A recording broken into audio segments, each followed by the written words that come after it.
Hello everyone, मैं आप सभी का आपके अपने चैनल में स्वागत करती हूँ। आई होप कि आप सभी लोग अच्छे होंगे। आज की वीडियो में हम लोग बिहार एसटीईटी से संबंधित कुछ प्रश्नों को देखने वाले हैं और यह प्रश्न है शिक्षण कला एवं अध्यक्षता से संबंधित। तो चलिए हम लोग प्रश्नों को देखने का सिलसिला स्टार्ट करते हैं और देखते हैं प्रश्नों को। तो फर्स्ट क्वेश्चन में कहा जा रहा है, एक अध्यापक की सबसे महत्वपूर्ण विशेषताएं, the most important quality of a good teacher is. A option में है विषय का गूढ़ ज्ञान, sound knowledge of subject matter. B में है अच्छी संप्रेषण क्षमता, फिर सी में है छात्र कल्याण की चिंता, फिर डी में है प्रभावी नेतृत्व के गुण। बताना है कौन सा ऑप्शन राइट होगा, क्योंकि क्वेश्चन में पूछा जा रहा है एक अध्यापक की सबसे महत्वपूर्ण विशेषता क्या होगी, किसी भी अध्यापक की महत्वपूर्ण विशेषता क्या होगी। तो फर्स्ट ऑप्शन राइट होगा ए वाला, विषय का गूढ़ ज्ञान होना चाहिए। कोई भी अध्यापक है किसी भी सब्जेक्ट का, तो उसे अपने सब्जेक्ट का जो है नॉलेज होना चाहिए। तो फर्स्ट ऑप्शन राइट होगा, ए ऑप्शन राइट है। बी में कहा जा रहा है अच्छी संप्रेषण क्षमता, नहीं ये तो रॉन्ग हो जाएगा। फिर सी में छात्र कल्याण की चिंता, ये भी रॉन्ग हो जाएगा। डी में प्रभावी नेतृत्व के गुण, तो ये भी रॉन्ग हो जाएगा। सबसे बेस्ट ऑप्शन ए वाला है। अब हम लोग आगे की तरफ बढ़ेंगे और देखेंगे next question, question number second को देखेंगे। क्वेश्चन नंबर सेकेंड में कहा जा रहा है शिक्षक छात्र संबंधों के संदर्भ में निम्न में से कौन सी बात सही है। Which one of the following is appropriate in respect of teacher-student relationship? A option में है बहुत अनौपचारिक तथा निकट, बी ऑप्शन में है कक्षा कक्ष तक सीमित, फिर सी में है सद्भावपूर्ण तथा सम्मानपूर्ण, डी में है उदासीन। बताना है कौन सा ऑप्शन राइट होगा। क्वेश्चन में कहा जा रहा है शिक्षक छात्र संबंधों के संदर्भ में निम्न में से कौन सी बात जो है सही है, छात्र और शिक्षक के संबंध में कौन सी बात सही होगी। तो सी ऑप्शन राइट होगा, छात्र और शिक्षक के संबंध में सद्भावपूर्ण एवं सम्मानपूर्ण जो है संबंध होना चाहिए। तो सी ऑप्शन राइट होगा। ए में कहा जा रहा है बहुत अनौपचारिक तथा निकट, नहीं ये तो रॉन्ग हो जाएगा। फिर बी में है कक्षा कक्ष तक सीमित होना चाहिए, ये भी रॉन्ग हो जाएगा। फिर डी में है उदासीन, ये भी रॉन्ग हो जाएगा। तो सी ऑप्शन सबसे बेस्ट है, सद्भावपूर्ण तथा सम्मानपूर्ण होना चाहिए छात्र और शिक्षक के संबंध हो। अब हम लोग आगे की ओर बढ़ेंगे और देखेंगे next question, question number third को देखेंगे। इसमें क्या कुछ कहा जा रहा है।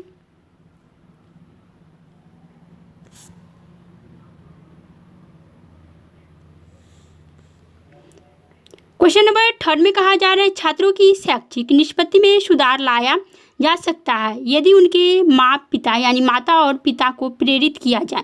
ए में है अपने बालकों के कार्य के निरीक्षण के लिए, फिर बी में है अतिरिक्त ट्यूशन की व्यवस्था करके, फिर सी में है इसके बारे में चिंता न करें, फिर डी में है बार बार अध्यापक के साथ अतः क्रिया करके। बताना है कौन सा ऑप्शन राइट होगा। क्वेश्चन में पूछा जा रहा है छात्रों की शैक्षिक निष्पत्ति में सुधार लाया जा सकता है यदि उनके माँ पिता को प्रेरित किया जाए। क्या चीज़ के लिए प्रेरित किया जाएगा, तो शैक्षिक निष्पत्ति में जो है बालकों का सुधार किया जा सकता है। तो ये ऑप्शन राइट होगा, अपने बालकों के कार्य के निरीक्षण के लिए। छात्रों की शैक्षिक निष्पत्ति में सुधार लाया जा सकता है यदि उनके माता पिता को प्रेरित किया जाए कि अपने बालकों के कार्य के निरीक्षण के लिए। तो ये वाला ऑप्शन राइट होगा। क्वेश्चन में बोला जा रहा है छात्रों की शैक्षिक निष्पत्ति में सुधार लाया जा सकता है यदि उनके माता पिता को प्रेरित किया जाए कि अपने बालकों के कार्य का जो है निरीक्षण करे, तो छात्रों की शैक्षिक निष्पत्ति में जो है सुधार लाया जा सकता है। और बी में अतिरिक्त ट्यूशन की व्यवस्था करके, नहीं ये तो रॉन्ग हो जाएगा। फिर सी में इसके बारे में चिंता न करें, ये भी रॉन्ग हो जाएगा। फिर डी में बार बार अध्यापक के साथ अतः क्रिया करके, ये भी रॉन्ग हो जाएगा। सबसे बेस्ट ऑप्शन ए वाला है, क्योंकि इसमें कहा जा रहा है अपने बालकों के कार्य के निरीक्षण के करे यदि माता पिता, तो छात्रों की शैक्षिक निष्पत्ति में जो है सुधार लाया जा सकता है। अब हम लोग आगे की ओर बढ़ेंगे और देखेंगे next question, question number fourth को देखेंगे। क्वेश्चन नंबर 4 में कहा जा रहा है निम्नलिखित पाठ सहगामी क्रियाकलाप है। फॉलोइंग आर द को करिकुलर एक्टिविटीज। ए ऑप्शन में है वाद विवाद और चर्चा, डिबेट्स एंड डिस्कशन के द्वारा, फिर बी में है संगीत म्यूजिक के द्वारा, फिर सी में है सहकारी बैंक कोऑपरेटिव बैंक, फिर डी ऑप्शन में है उपरोक्त सभी ऑल ऑफ दीज। बताना है कौन सा ऑप्शन राइट होगा, क्योंकि क्वेश्चन में कहा जा रहा है निम्नलिखित पाठ सहगामी क्रियाकलाप है, तो उपरोक्त सभी होगा ऑल ऑफ दीज। पाठ सहगामी क्रियाकलाप के अंतर्गत वाद विवाद और चर्चा भी आ जाएगा, तो ये ऑप्शन राइट होगा। फिर बी में है संगीत भी आ जाएगा, फिर सहकारी बैंक, तो ये भी आ जाएगा, इसलिए डी ऑप्शन राइट होगा। अब हम लोग आगे की ओर बढ़ेंगे और देखेंगे नेक्स्ट क्वेश्चन, क्वेश्चन नंबर 5 को देखेंगे। क्वेश्चन नंबर 5 में कहा जा रहा है विद्यालय में पाठ्य सहगामी क्रियाकलाप होता है। Co curricular activities in school are for.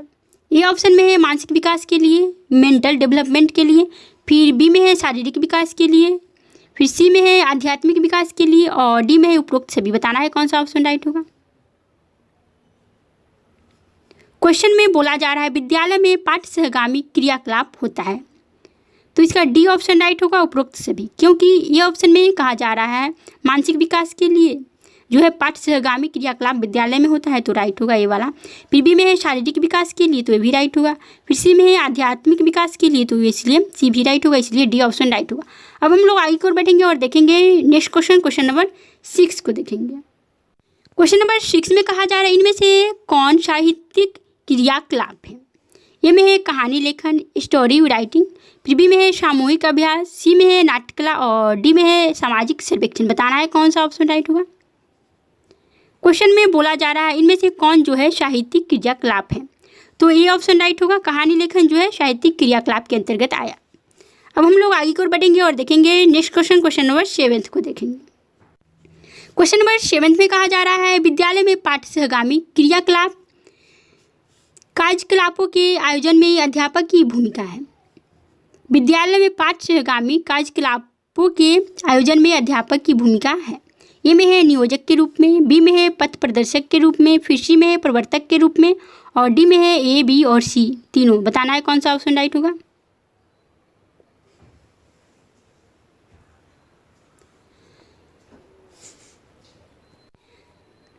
तो इसका डी ऑप्शन राइट होगा, ए, बी और सी जो है तीनों ही ऑप्शन राइट होगा। क्योंकि क्वेश्चन में कहा जा रहा है विद्यालय में पाठ्य सहगामी कार्यकलापों के आयोजन में अध्यापक की भूमिका है, तो नियोजक के रूप में, पथ प्रदर्शक के रूप में भी है और प्रवर्तक के रूप में भी है, इसलिए डी ऑप्शन राइट होगा। अब हम लोग आगे की ओर बढ़ेंगे और देखेंगे नेक्स्ट क्वेश्चन, क्वेश्चन नंबर 8 को देखेंगे। क्वेश्चन नंबर 8 में कहा जा रहा है विद्यालय में समय सारणी के निम्नलिखित कार्य है। Following are the functions of time table in the school. A में है कार्य के घंटों को दर्शाता है, to show hours of work, फिर बी में है अध्यापकों के कार्य और विश्राम समय को दर्शाता है, फिर सी में प्रातःकालीन सभा का समय दर्शाता है, फिर डी में उपरोक्त सभी। बताना है कौन सा ऑप्शन राइट होगा। तो इसका डी ऑप्शन राइट होगा, क्योंकि क्वेश्चन में कहा जा रहा है विद्यालय में समय सारणी के निम्नलिखित कार्य हैं। विद्यालय में समय सारणी के क्या कार्य हैं, तो कार्य के घंटों को दर्शाना समय सारणी है, फिर अध्यापकों के कार्य और विश्राम समय को दर्शाता है विद्यालय में समय सारणी जो है सो, फिर प्रातःकालीन सभा का समय दर्शाता है, ये भी राइट होगा और डी में है उपरोक्त सभी, इसलिए डी वाला ऑप्शन राइट होगा, उपरोक्त सभी ऑल ऑफ दिस राइट होगा। अब हम लोग आगे की ओर बढ़ेंगे और देखेंगे नेक्स्ट क्वेश्चन, क्वेश्चन नंबर 9 को देखेंगे। क्वेश्चन नंबर 9 में कहा जा रहा है निम्नलिखित समय सारणी निर्माण के सिद्धांत हैं। ए में है उपलब्ध समय की मात्रा, अमाउंट ऑफ टाइम अवेलेबल, फिर बी में है न्याय के सिद्धांत पर, प्रिंसिपल्स ऑफ जस्टिस, फिर सी में है ए और बी दोनों और डी में है विद्यालय में छात्रों की संख्या के आधार पर। बताना है कौन सा ऑप्शन राइट होगा। क्योंकि क्वेश्चन में कहा जा रहा है समय सारणी निर्माण के सिद्धांत है, तो सी ऑप्शन राइट होगा, ए और बी दोनों ही हैं। ए में कहा जा रहा है उपलब्ध समय की मात्रा, यानी समय की मात्रा को दर्शाता है, फिर बी में है न्याय के सिद्धांत पर, तो ये भी राइट होगा, इसलिए सी ऑप्शन राइट होगा। अब हम लोग आगे की ओर बढ़ेंगे और देखेंगे क्वेश्चन नंबर 10 को। यह आज की वीडियो का लास्ट क्वेश्चन है। क्वेश्चन नंबर 10 में कहा जा रहा है छात्रों में कार्यानुभव के आयोजन का मुख्य उद्देश्य। ए में है युवकों के भविष्य के कामकाज के लिए तैयार करना, फिर बी में है कार्यस्थल तथा विद्यालयों में संबंध स्थापित करना, फिर सी में है कक्षा में पढ़ाने के बाद अध्यापकों को कुछ खाली समय देना, फिर डी में है उपरोक्त सभी। बताना है कौन सा ऑप्शन राइट होगा। क्वेश्चन में कहा जा रहा है छात्रों में कार्यानुभव के आयोजन का मुख्य उद्देश्य है। छात्रों में जो है कार्य अनुभव के आयोजन का मुख्य उद्देश्य क्या है, आप लोग बताइए। तो इसका डी ऑप्शन राइट होगा, उपरोक्त सभी। क्योंकि ए में कहा जा रहा है युवकों के भविष्य के कामकाज के लिए तैयार करना, ये भी सही है। युवकों को भविष्य के लिए कामकाज के लिए तैयार करना जो है छात्रों में कार्यानुभव के आयोजन का मुख्य उद्देश्य है। फिर बी में है कार्यस्थल तथा विद्यालयों में संबंध स्थापित करना, ये भी राइट है। फिर सी में है कक्षा में पढ़ाने के बाद अध्यापकों को कुछ समय जो है खाली देना चाहिए, ये भी राइट है। फिर डी में है उपरोक्त सभी, तो इसलिए डी ऑप्शन राइट होगा। तीनों ही राइट है, इसलिए डी ऑप्शन राइट हो। तो आज के लिए इतना ही, फिर मिलेंगे नेक्स्ट वीडियो में।